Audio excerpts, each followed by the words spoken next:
enseignements-là ou des choses comme ça.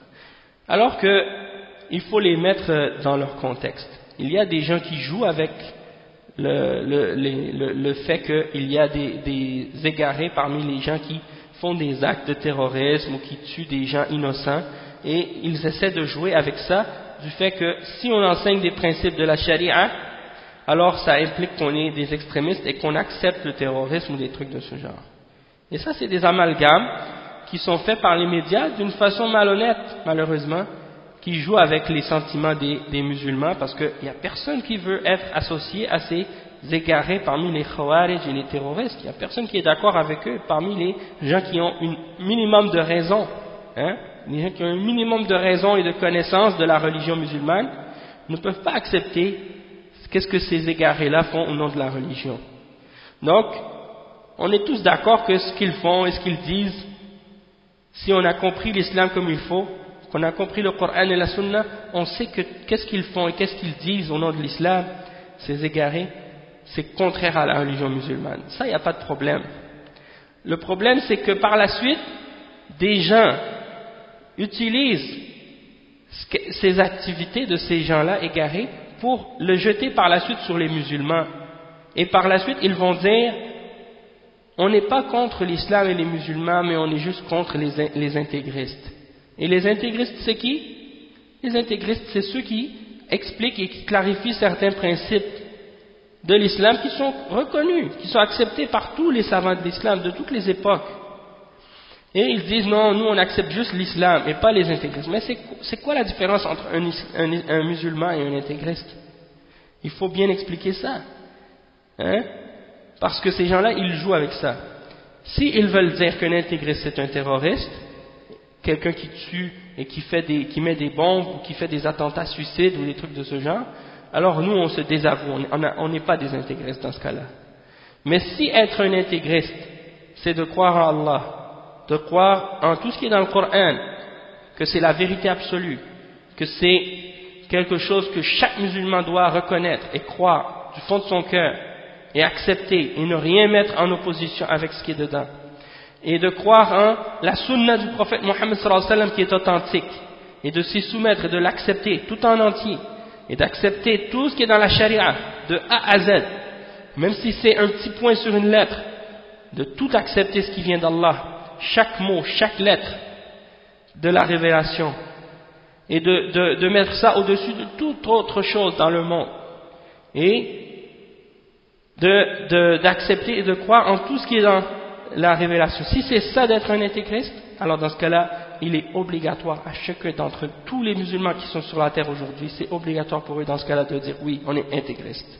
Si c'est ça être un intégriste. Mais si c'est d'être un tueur, d'être quelqu'un qui fait des actes terroristes ou qui tue des innocents, qui fait du mal aux autres de façon injustifiée, alors ça, dans ce cas-là, on s'en désavoue et on rejette ça complètement et on s'en écarte. Et nous, on affirme ce que Allah a affirmé et on nie ce que Allah a nié. Et c'est tout. Que ça plaise ou que ça plaise pas aux autres.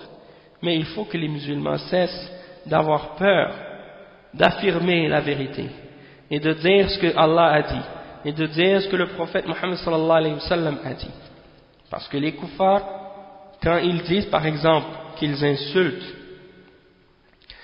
le prophète Mohammed sallallahu alayhi wa sallam, ou qu'ils insultent la charia, ou qu'ils insultent les punitions dans l'islam, ils sont en train d'insulter Dieu, ils sont en train d'insulter le prophète sallallahu alayhi wa sallam. Et donc il faut comprendre qu'ils utilisent cette distinction entre un intégriste et un musulman pour insulter l'islam et les musulmans.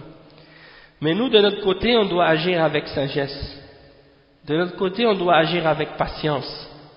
De notre côté, on doit agir avec compréhension et intelligence et connaissance. Et donc, nous, qu'est-ce qu'on doit faire? On doit endurer ce qu'ils disent. On doit écouter ce qu'ils disent et réfuter ce qu'ils disent avec preuve, avec connaissance et avec sagesse, avec calme. Et avec intelligence, parce qu'ils ne peuvent rien faire de plus que nous insulter. Et le prophète sallallahu alayhi wa sallam, il a été insulté à son époque, et il a été traité de noms il a été traité d'injures, on l'a accusé de toutes sortes de choses, on lui a dit t'es un sorcier, t'es un magicien, t'es pas un prophète, et il est resté, continué sa da'wa, il a été patient, il n'a pas fait de mal à personne, il n'a même pas insulté personne, il a fait preuve de patience, hein? Et nous c'est ça ce qu'on doit faire.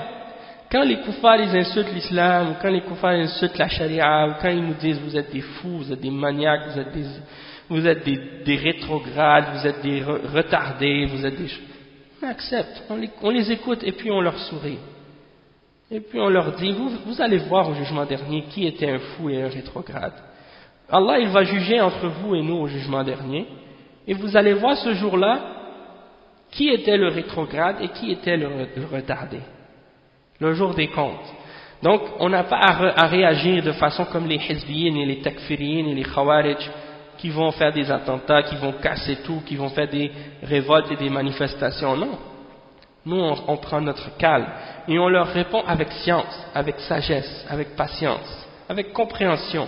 Et on accepte ce qu'ils nous disent, on accepte ce qu'ils nous disent et en réalité, on leur répond avec les paroles d'Allah, avec les paroles du prophète sallallahu alayhi wa sallam. Allah, il a parlé de ça dans le Coran.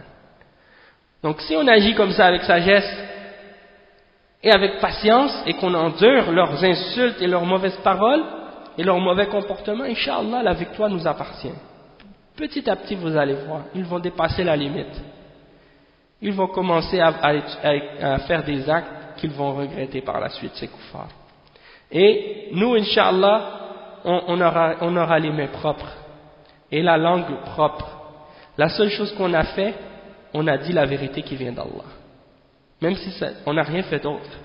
On n'est pas des terroristes, on n'est pas des extrémistes, on n'appelle pas à la violence, on n'appelle pas à transgresser la limite d'Allah, on appelle uniquement à l'islam, au Coran et à la Sunna. Et c'est tout. Maintenant, si ça leur fait pas plaisir, c'est leur problème, mais c'est notre religion. Et s'ils prétendent qu'on a une liberté de religion, alors qu'ils nous la donnent, cette liberté, soi-disant liberté, on n'aura pas demandé, c'est eux qui nous l'ont offert. Alors s'ils nous la donnent, qu'ils la donnent réellement, qu'ils ne nous demandent pas de déformer notre religion pour leur faire plaisir. Parce que si on est obligé de déformer l'islam pour être libre de pratiquer l'islam, alors où est-ce qu'elle est la liberté de religion dans ce cas-là? On n'a pas réellement une liberté de religion dans ce cas-là, puisqu'on est obligé de changer l'islam pour avoir cette liberté. Et ça, c'est du chantage qu'on est en train de nous faire. Alors nous, on dit non.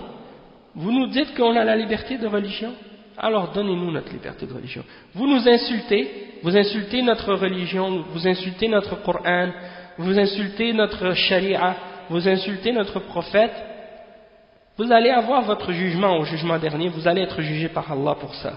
Mais de notre côté, nous on a le droit en même temps de clarifier la vérité sur l'islam à nos frères et à nos sœurs musulmanes dans nos mosquées, de leur donner des cours sur notre religion, de leur clarifier la réalité sur notre croyance et sur notre pratique islamique. On n'a pas à déformer ou à changer les enseignements de notre religion pour faire plaisir à ceux à qui ça déplaît. Parce que nous, il y a plein de choses que vous faites, vous, les koufars, qui nous déplaisent. Il y a plein de choses que vous faites, vous, qui nous déplaisent, et on n'a pas le pouvoir de vous empêcher de le faire. Hein? On vous laisse nous insulter, on vous laisse nous dire des bêtises et insulter notre charia et notre religion. On ne vous amène pas en cours. Pour ça, il y en a qui le font peut-être parmi les hizbiyin, mais nous, on ne l'a pas fait. Nous, les salafis, on ne se mêle pas de ça. Hein? On endure et on fait preuve de patience. Continuez à nous insulter. On va le prendre, on va l'accepter. On va rien faire. On va juste vous écouter, puis on continue à enseigner notre religion. On vous laisse en paix, vous nous laissez en paix. Hein? Allah subhanahu wa ta'ala, il dit ça dans le Coran. Hein? Lakum dinukum waliya din. Vous avez votre fausse religion, vous êtes dans votre égarement, faites ce que vous voulez. Nous, on a notre religion et notre croyance, on fait ce qu'on veut dans notre religion, dans le sens qu'on pratique ce que Allah nous a ordonné de faire, même si ça vous déplaît. Mais, au jugement dernier, vous allez être jugés pour vos actions, et nous, on va être jugés pour nos actions. Hein? On ne vous force pas d'écouter si vous ne voulez pas écouter. On ne vous force pas d'entendre si vous ne voulez pas entendre. Mais on va continuer à expliquer, à clarifier la religion d'Allah pour ceux qui veulent l'apprendre. Ceux parmi les gens qui se disent musulmans, qui ne sont pas d'accord avec nous, qui ne veulent pas nous écouter, ils ne sont pas forcés de nous écouter. S'ils ne veulent pas nous écouter, Allah va les juger eux aussi, c'est leur problème. Allah subhanahu wa ta'ala, il dit à son prophète dans le Coran, In alayka illa al-balagh, tu n'as qu'à transmettre. Ton rôle, ce n'est que de faire la transmission du message. Allah subhanahu wa ta'ala, il dit dans le Coran, Fadhakkir innama anta mudhakkir, lasta alayhim bimusaytir, illa man tawalla wa kafar, fasayu'adhibuhu Allahu al-'adhab al-akbar. Donc, Allah subhanahu wa ta'ala, il dit, rappelle, car tu n'es que quelqu'un qui est là pour rappeler. Tu n'es pas là pour les contraindre. Tu n'es pas là pour venir pour les forcer. Hein? Tu n'es là juste que pour leur rappeler. Voici ce que Allah a dit. Voici ce que le prophète sallallahu alayhi wa sallam a dit. Voici ce que l'islam dit. Faites ça et écartez-vous de ce qui est haram. Ça c'est haram, ça c'est pas correct, ça c'est contraire à l'islam. C'est ça le rôle du prophète. Illa man tawalla wa kafar. C'était celui qui s'est détourné et qui a rejeté la vérité. Allah va le juger d'un dur châtiment au jour de la résurrection. Inna ilayna iyabahum wa inna alayna hisabahum. C'est vers nous qu'ils vont être tournés et c'est nous au jugement dernier qui allons ils vont retourner vers nous et c'est nous qui allons les juger au jour de la résurrection. Donc c'est ça qu'on dit nous, on n'a pas forcé personne à porter le hijab. On leur dit par exemple qu'elles doivent le porter, les femmes doivent le porter. On n'a pas dit à personne, on n'est pas allé prendre personne dans la rue pour lui mettre un hijab de force. Non. Mais on a le droit de dire aux musulmans, si vous portez pas aux musulmans, si vous ne portez pas votre hijab comme il faut selon les règles de l'islam, Allah va vous punir pour ça. Craignez Allah. On a le droit de dire ça. Et personne n'a le droit de nous interdire de dire ça. Et on a le droit également de dire que Allah subhanahu wa ta'ala, il a prescrit pour certains crimes, certaines choses que certains pécheurs vont faire, il a prescrit certaines punitions et certaines règles. Et personne ne peut nous interdire d'enseigner ça puisque c'est dans notre religion. On va s'arrêter ici, Inch'Allah, pour aujourd'hui et on va continuer le reste demain, Inch'Allah. Subhanakallahumma bihamdik, ashhadu an la ilaha illa ant, astaghfiruka wa atubu ilayh, wa jazakumullahu khayran. Wassalamu alaykum wa rahmatullahi wa barakatuh.